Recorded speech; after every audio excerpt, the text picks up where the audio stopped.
Facebook leads the industry in stopping bad actors online. That's because they've invested $13 billion in teams and technology to enhance safety over the last 5 years. It's working. In just the past few months, they've taken down 1.7 billion fake accounts to stop bad actors from doing harm. But working to reduce harmful and illicit content on their platforms is never done. Learn more about how they're helping people connect and share safely at about.fb.com/safety. You will solve the great mystery. Streaming only on Peacock. This is Robert Langdon. The suspect called him. I teach symbology. He wants me to locate an ancient portal buried within the Capitol. From the author of the Da Vinci Code and Angels and Demons. It's your dad. The people who took him want me to find a piece of a very old puzzle. And executive producers Ron Howard and Brian Grazer. We have to finish this, or my dad is dead. Dan Brown's The Lost Symbol. All episodes streaming now. Only on Peacock.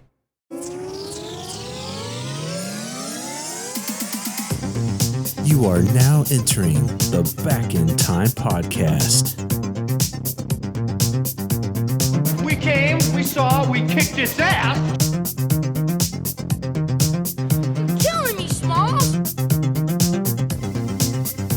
I'll be back. Roads. Where we're going, we don't need roads.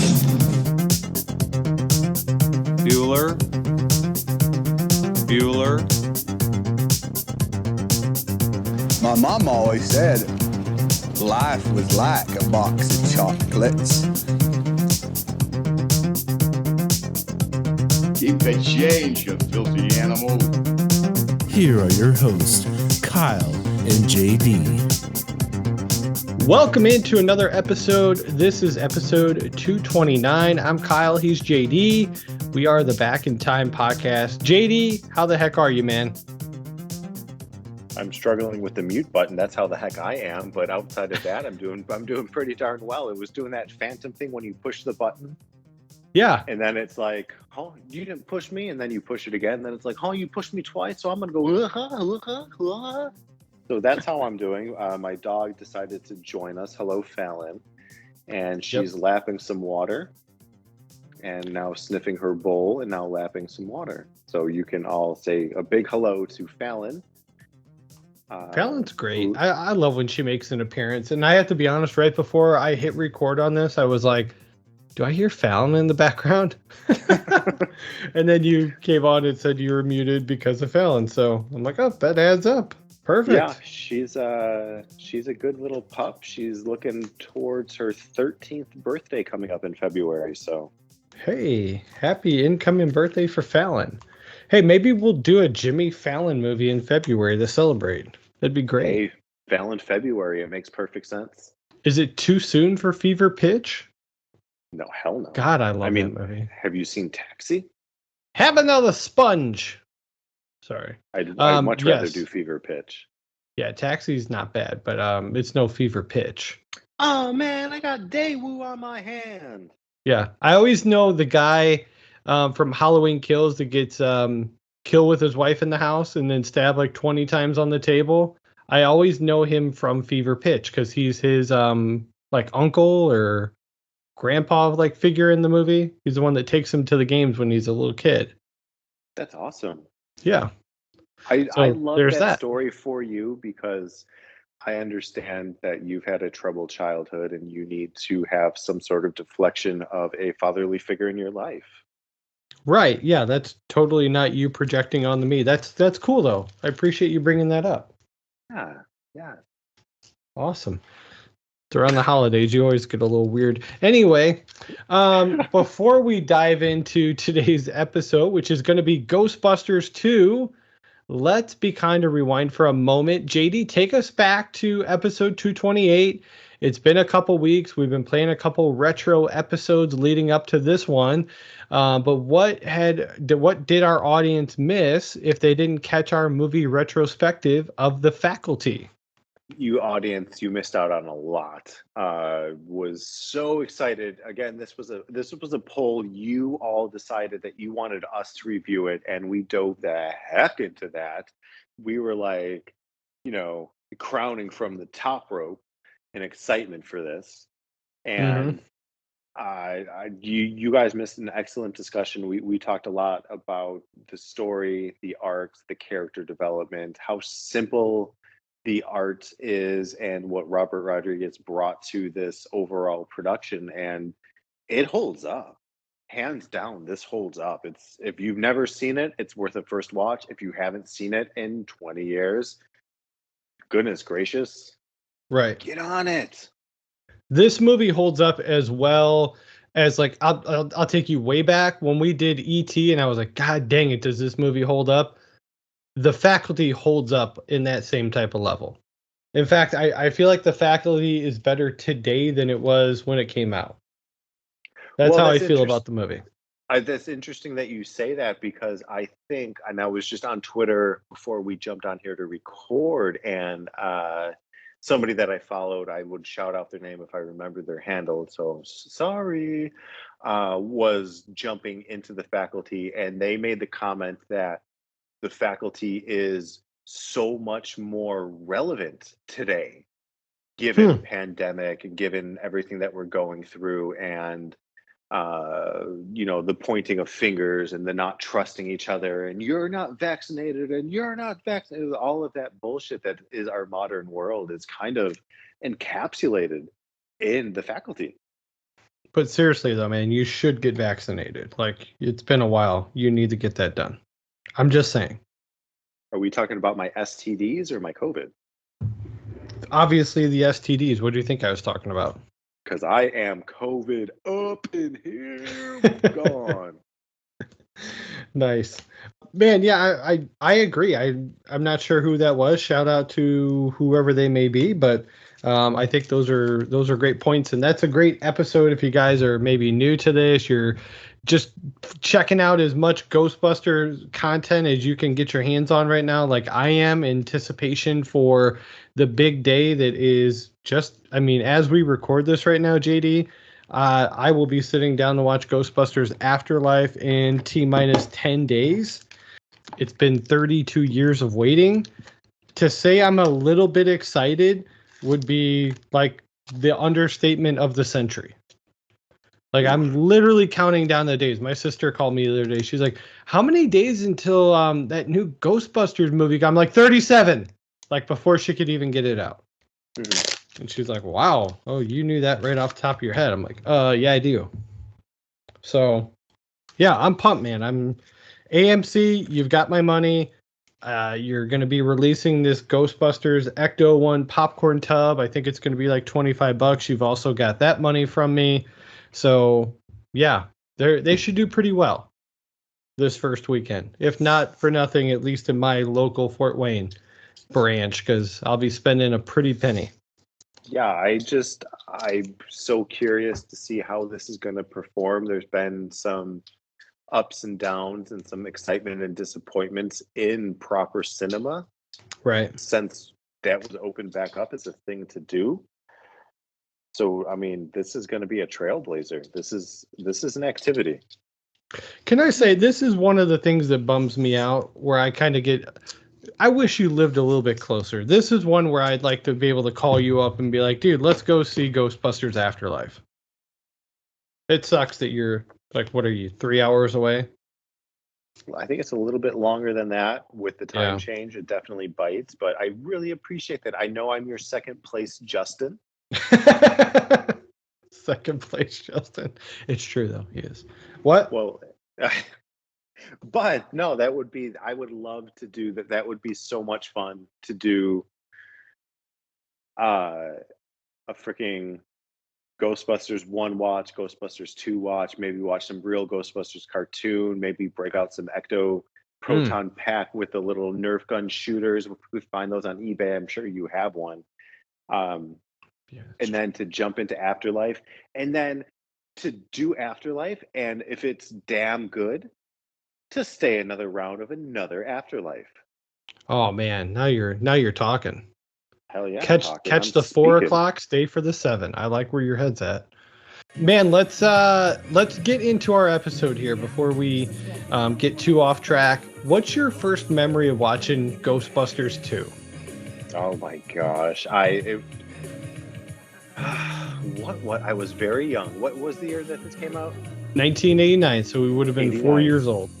4 years old. So I probably didn't see it until 91 or 92. So it was definitely a VHS rental for me. And I would be surprised if it wasn't with the Liggets. Okay. Shout out back to some of our way back earlier episodes where we talked about a lot of movies that we watched. And we talked a lot of childhood memories, and that was a family that we used to rent movies with every damn weekend. And I mean, I think the toys were the usher into the movie for me.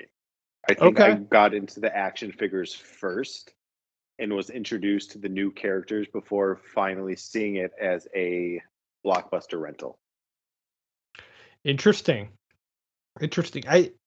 It's been so long, I can't remember which came first. It may have been the toys for me as well. I doubt that my parents would have taken me to see this movie. I mean, this came out June 16th. Yeah, I would have been turning 4 days later in June. So I still would have been 3 years old this time. I highly doubt that they took me to see this in theater. So whenever it would have gotten released on VHS would have been the first time that I saw it. So was this a movie that you had growing up? Did you have the VHS of this, or was it just something that would get rented? I think it started as a rental, but grew as something that we recorded off the TV. Okay. So it was one of those janky blank VHS tapes that you write on the white paper, Ghostbusters 2, and you have to fast forward through the commercials. Here's a quick little reaction. So I love that because we had a ton of those, like 3 movies taped on one VHS. Oh hell yeah! But here's a little VHS info for you. It was released on November 22nd, 1989. So it came out real short after the theatrical run. I mean, not long after it left theaters, it was already in stores, which is kind of crazy because at that time, the normal release date would be 6 months after the film was launched in theaters. So this should have come, closer to like January, but it came out in November, and the cost at the time, $90. So it was aimed toward rentals and not wanting to have people individually purchase it.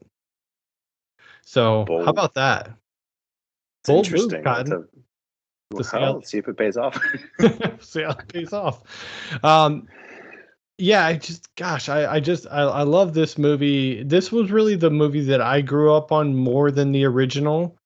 I would say I've watched Ghostbusters 2 more in my life than I have the first one as well. So at some point, my dad bought the movie. I don't know how long after it was released that the price maybe came down. I can't imagine he paid $90 for it. I mean, we didn't have that type of money. Oh, please, so with your Jordans on your paws. We were more like, we've got cable, but we're paying the guy a little extra to give us some free channels. Like we didn't have that type of money. You had cable? You had a TV? Yeah. Well, it got broken, but yeah. That adds up actually. When's the last time you remember actually watching this movie before I forced you into watching it again? You forced me? I mean, I practically held a Nerf gun to your head. I'm sorry. I have been a follower of Vigo the Carpathian for That's true. Many generations. You did have that Twitter at one point. And a Zanga. That's true. So how long do you think it's been, though? I am curious.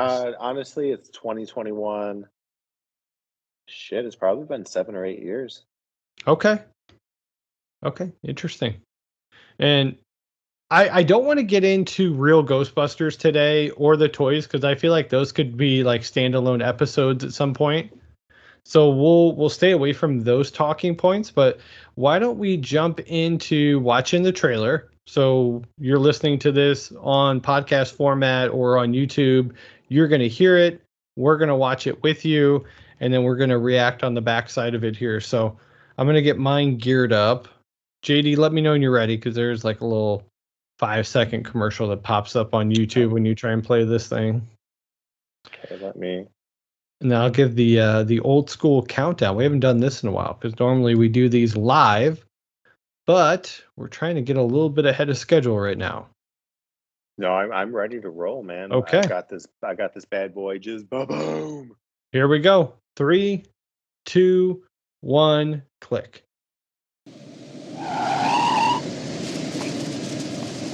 At the stroke of midnight, on New Year's Eve of the last decade of the 20th century, America's largest city is about to pay for the nastiness of its inhabitants. When that day comes,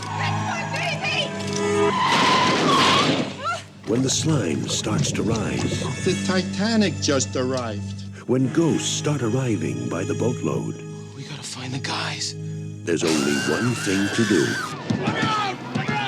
Sometimes weird things happen. Someone has to deal with it. And who are you gonna call?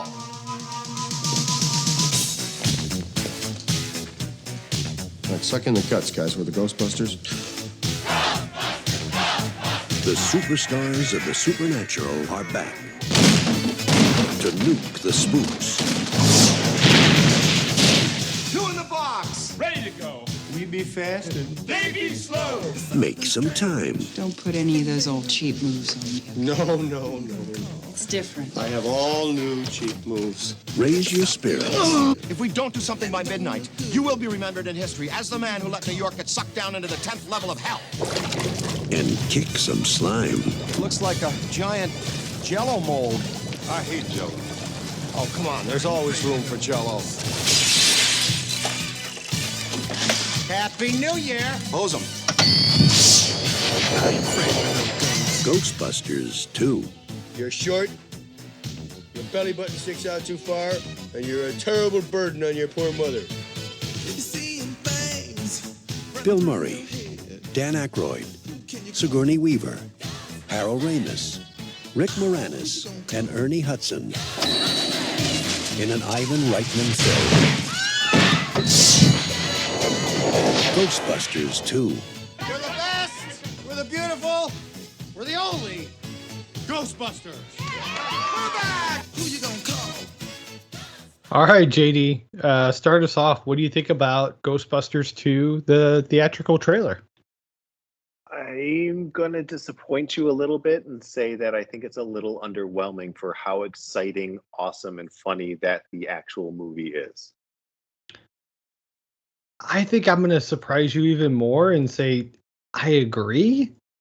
Ooh. I'm on the same page. I was kind of surprised at how underwhelming it was. It was just hijinks. Yeah. And there's so much more to this film than hijinks. It's not there really just is. suck in your guts, we're Ghostbusters. Like, okay, that's yeah.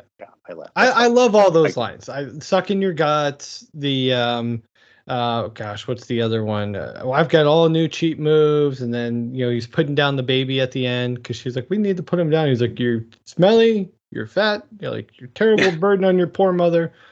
Yeah, it's just I don't know, man. I there's something missing about the trailer.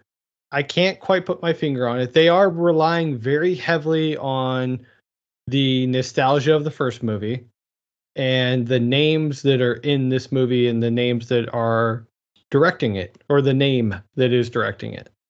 Because they made a point like Harold Ramis, all these guys are in it. Ernie Hudson, Rick Moranis, Bill Murray, Dan Aykroyd. It's just like an Ivan Reitman film. Like there's like 40 seconds of him just rattling off the names of people that are in the movie. Don't get me wrong. I don't hate the trailer. I just expected it to be a little better than it was. And I feel that it doesn't tell a story that we're going to see. Right. It just, again, is gags and hijinks that it's just like, if you like the first one, whew, slide whistle goes off. Like, you'll wait till you see what Peter Venkman does in Slide Whistle this time. Yeah. Uh-oh. Like, I think that Now, there's so much more substance to the film that just is not captured in this. yeah. So I mean, if you go back to Ghostbusters 1, we know that a huge part of the movie is the bad guys, right? So you've got Gozer, you've got the Terror Dogs, you've got Marshmallow Man. They don't show any of the bad guys in this one, other than I'm sorry, Slime. just real quick. Did you just refer to Stay Puft as the Marshmallow Man? Well, I mean, he is not the Marshmallow Man. He is a marshmallow and a man. He's the Stay Puft Marshmallow Man. Okay, I left off the Stay Puft sign. Man, all over me today. I swear. Yeah. Oh my gosh, it sounds like I'm possessed right. by a demon. Are you surprised though that they decided not to put Vigo in this trailer? A little bit, yeah. I'm kind of surprised and disappointed. Yeah. I was kind of waiting for him to come on and, maybe take a more serious turn. But I don't know. Maybe at this point they kind of figured that a lot of their audience was 4 or 5-year-old, 6, 7, 8. I don't know. Whatever the range is, they're the kids that are watching the cartoon in the morning. Maybe we've got to just make it sound like, hey, they're back. Like, this is going to be great. There's going to be slime. There's going to be funny jokes for the adults. Like, let's stay away from the scary stuff. Okay, so it's Shrek. Sure, could be. Maybe that's what they were thinking. 20 years beforehand, but either way, or 10. Donkey. I still wish we would have got the Chris Farley version of Shrek, though. That's always going to bum me out my whole life. Anyway, let's talk about the box office numbers. So we saw the trailer. It's not our favorite trailer that we've ever covered, but it's not the worst either. We've had way worse trailers. But let's talk about the box office numbers here. Ghostbusters 2 opened nationwide on June 16th, 1989 to 2,410 screens with a runtime of 108 minutes with an estimated production budget of $37 million. Ghostbusters 2 opened number 1 at the box office that week, bringing in $29.4 million opening weekend. And then in week number 2, it would drop to the number 3 spot and bring in another $13.8 million, making their 10-day total $58.7 million. JD, thoughts on the first 10 days here? I'm a little underwhelmed by that. Interesting. I don't like hearing, obviously them coming out the gate at number 1 is exciting. Okay. But to drop to number 3, and I know you're going to drop some knowledge on me about what ousted them, but I don't have high hopes for there being a schoolyard effect in play. Okay. That was going to be my next question. There's not a huge schoolyard effect, but there is one. Because we always say schoolyard effect is if a movie hangs around the top 10 for more than 5 weeks, right? So Ghostbusters 2 stayed around for 6 weeks. And it was over the summertime, so you're competing with summer blockbusters. There's a really big movie that came out in 1989 that I'm sure had something to do with it, which we'll talk about here in a minute. But yeah, 6 weeks inside the top 10, grossed $112 million domestically. Additionally, they brought in another $103 million internationally, which would take their worldwide gross to $215,500,000. So, JD, thoughts on the total box office numbers here? Yeah, that's a hell of a blumpkin, but how does that compare against the first one? Well, that's a great question. So, Ghostbusters, the original, let's see, 1984, it brought in $296 million. And 243 domestically. So it lost more than half its audience at the theaters and made, 80 million less with some quick math there. Yeah. 81 million less. But I mean, that's still a nice chunk of change that they brought in. Not to mention, the VHS comes out, it's $90. The toys come out, they're doing really well. They made a lot of money off this movie, no doubt. So But yeah, let's talk a little bit about the top 10 movies of the week that came out June 16th, 1989. So obviously number 1 was Ghostbusters 2. Number 2 that week was Indiana Jones and the Last Crusade. Number 3 was Dead Poets Society. Number 4 was Star Trek V, The Final Frontier. Number 5 was See No Evil, Hear No Evil. Number 6, Field of Dreams. Number 7, No Holds Barred. You know something, brother? Old Hulk Hogan. Number 8 was Roadhouse. Number 9 was Pet Sematary. And number 10 was K9. Man, JD, if we could get in the old proverbial DeLorean, this would be a pretty good weekend to go to the theaters. Yeah, apparently. Like that's the one where you go for the 10 a.m. showing and just bop theaters around until 7 p.m. when you're just drunk on movies and high on popcorn. Yeah. It's a great week. I would have rather waited until the next week. And here's why. Oh no. Here's why Ghostbusters 2 dropped out of the top 1 and number 2 spot. Debuting that very next weekend, Batman was number 1 at the movie theaters, and number 2 was Honey, I Shrunk the Kids. So that's right. At one point, the great Rick Moranis had the number 2 and the number 3 highest grossing movies in the country going at the same time. Man, got to be good to be Rick Moranis. Hey, it's November, audience. If you don't know, Rick Moranis has put out 2 studio albums of music that fits perfect for this time of the year. So if you're talking about eating food, My Mother's Brisket, it's a great album to listen to. He just slams. It really is, yeah. Yeah, and just going a little bit further here, man, probably a couple future episodes down the road there for us to take a look at, but I'm pretty excited about what I'm hearing here at the theaters. Now, let's talk a little bit about the critic response to the movie. So I'll pull up Ghostbusters 1 to get that ready, because I know you're going to have that question, but how do you think the critics received Ghostbusters 2 the second time around here? I gotta say, not favorably. Okay. I mean, I feel I don't remember what the first Ghostbusters. I've got a number in mind. Okay, go ahead. Or the explanation. Give me the number and then go ahead and pontificate. And then I love that word now. You need to stop alerting those words. And then we'll come back, and I'll tell you how the first one did compared to the second one. Okay. All right. So for some reason, Brian Urlacher is weighing heavy on my soul right now. So I'm going to say 54. Good and guess. The reason being is I feel that the critics didn't receive this as well, but appreciated a lot of the humor and the acting that went into it, and the direction and the freshness. But I don't think it stung the way that the first one did. And so in my opinion, a lot of critics are probably like, yeah, this was a cheapened version of the first movie. Okay.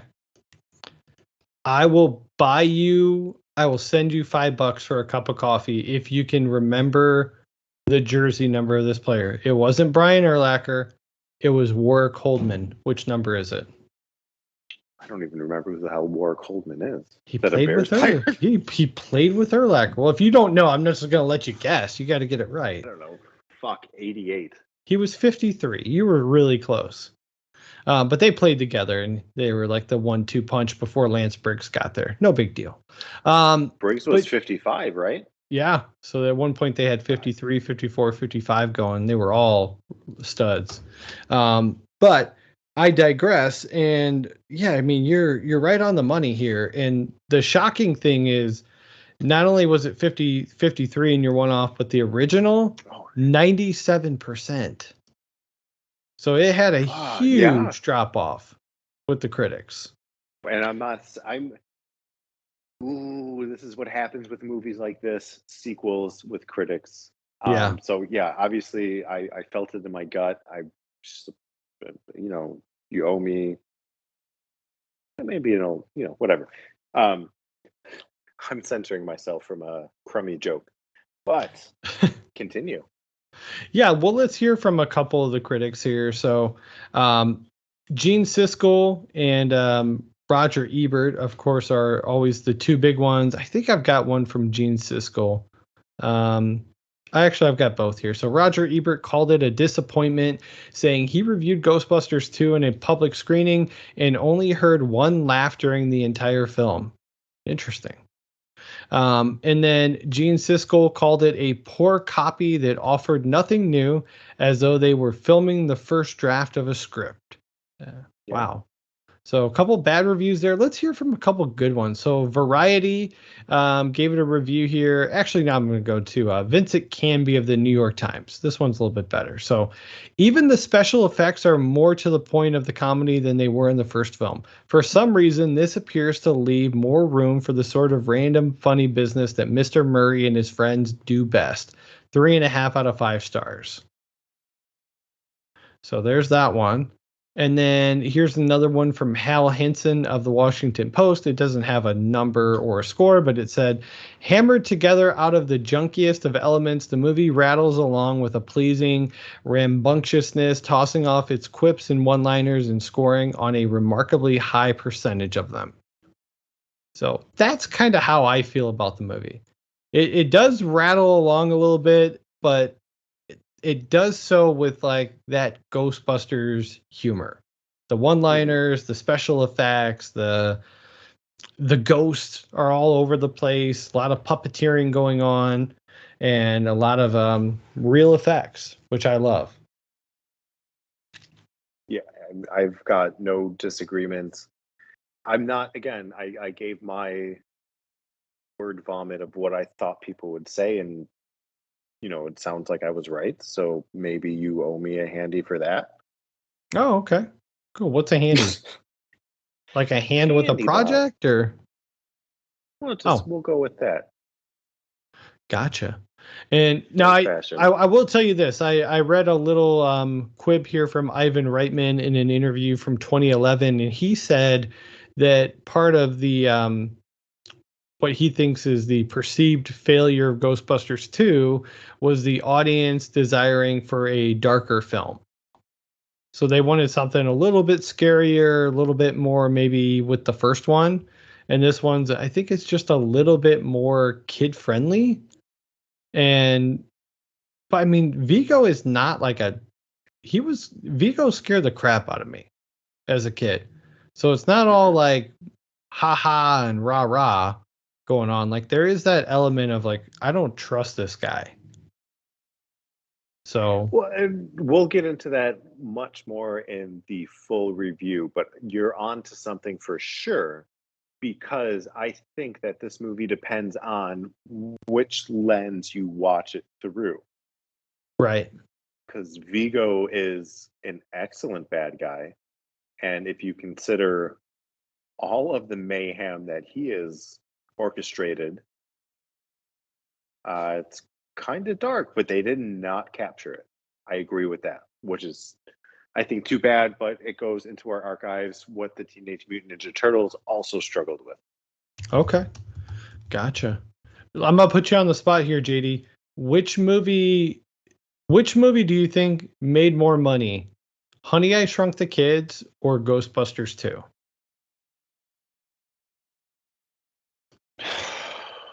Damn, that's a good question. I feel like that's a Squid Game level question. Like just you're playing trivia with your life on the line, and just let me repeat myself. Has to be Honey, I Shrunk the Kids. No, Ghostbusters 2. Ghostbusters 2. Damn it, I'm dead. Yeah, you should have went with the first one. Honey, I Shrunk the Kids edged it out by 7 million. 222 million worldwide. Did a little bit better domestically too. So I just don't. We haven't done Honey, I Shrunk the Kids yet. So bad on us. I know that you know what? It was in a poll topic like several times, and our audience never picked it. So we're gonna have to pull out the master list card and just say, hey, we're doing it, and you guys are gonna like it, and you're gonna love it, and that's it. Yeah, that is it. So I love that. No, it's just my thing is I can't picture the international audience for Honey, I Shrunk the Kids. yeah, but it did like 90 million internationally. It did pretty well, surprisingly. Yeah. But I can't picture Boris in Moscow being like, yes, we sit down and watch the Honey, I Shrunk of the Kids now. Yes, he's mad scientist. He shrink two of his kids. It reminds me of the Kremlin. Well, the Kremlin. That's good stuff. But yeah, man, this has been a good episode. I'm really looking forward to the full movie retrospective, which should drop in just a couple days after you guys watch this one.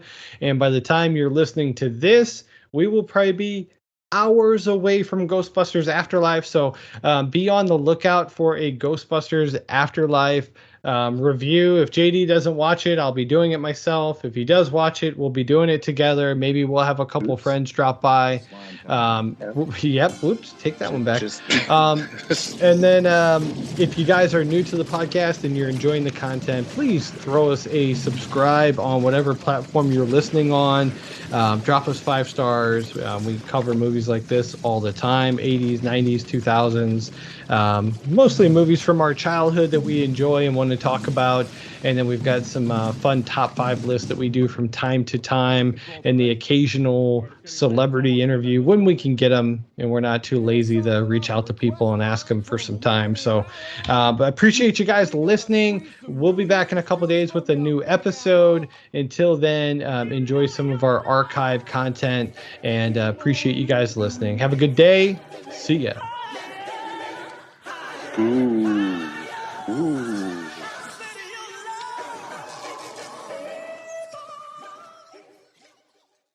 Facebook leads the industry in stopping bad actors online. That's because they've invested $13 billion in teams and technology to enhance safety over the last 5 years. It's working. In just the past few months, they've taken down 1.7 billion fake accounts to stop bad actors from doing harm. But working to reduce harmful and illicit content on their platforms is never done. Learn more about how they're helping people connect and share safely at about.fb.com/safety. Facebook leads the industry in stopping bad actors online. That's because they've invested $13 billion in teams and technology to enhance safety over the last 5 years. It's working. In just the past few months, they've taken down 1.7 billion fake accounts to stop bad actors from doing harm. But working to reduce harmful and illicit content on their platforms is never done. Learn more about how they're helping people connect and share safely at about.fb.com/safety.